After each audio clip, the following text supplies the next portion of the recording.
Croatia has a new government, the 13th since its independence, 2.5 months after the elections and after a marathon debate in Parliament. At around 11 p.m. last night, there was a vote of confidence in Tihomir Orešković's government.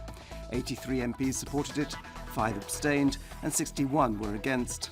At 5 minutes to midnight, the official handover of the government was conducted, with Zoran Milanovic handing over the job of Prime Minister to Tihomir Orešković.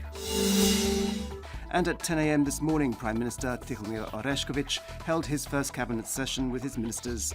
Ahead of the meeting, First Deputy Prime Minister and HDZ leader Tomislav Karamarko told the press outside the government building that the first order of business would be to solve some staffing issues, and the main criteria for making those decisions would again be expertise. The first major task awaiting the new government is drawing up the state budget for this year, and already the former finance minister Boris Lalovac has handed over his portfolio to his successor Zdravko Marić. Both agreed that there were big challenges ahead, with Marić expressing his confidence that the material Lalovac and the ministry's team had prepared for him would be of the highest quality. And the Croatian parliament in the early hours of Saturday morning named the heads and members of its working bodies. Those MPs will gather again on Wednesday, when they'll begin to consider a series of reports which are left over from the previous parliamentary assembly. Today, the SDP's main committee are meeting at their Zagreb headquarters. They will analyse the election results and most probably initiate internal party elections to determine the party's leader for the next 4 years. At the moment, there are 2 candidates, incumbent Zoran Milanovic and Primorje Gorski Kotar county prefect Zlatko Komadina. At last night's joint session of the Slovenian and Hungarian governments, the refugee crisis was discussed, as was Hungary's investment in the port of Koper, which is being publicly perceived as a way of avoiding the transit of goods to Hungary through Croatia.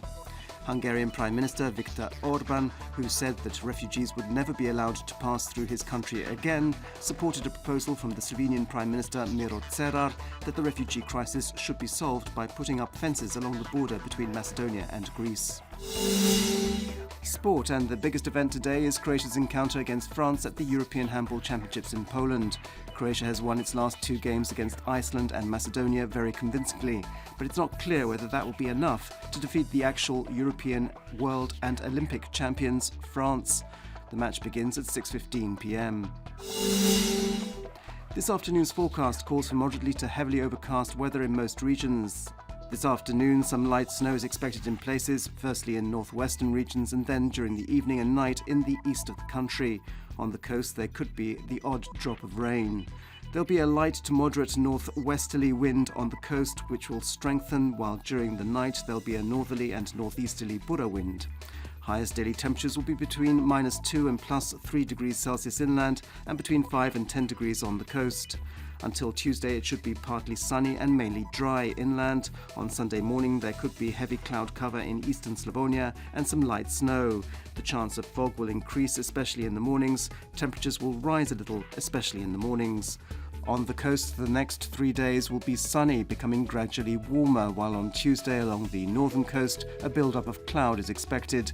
There'll be a light to moderate northwesterly wind, while on Sunday there'll be a northeasterly, Bura and northerly wind, which will be strong in places.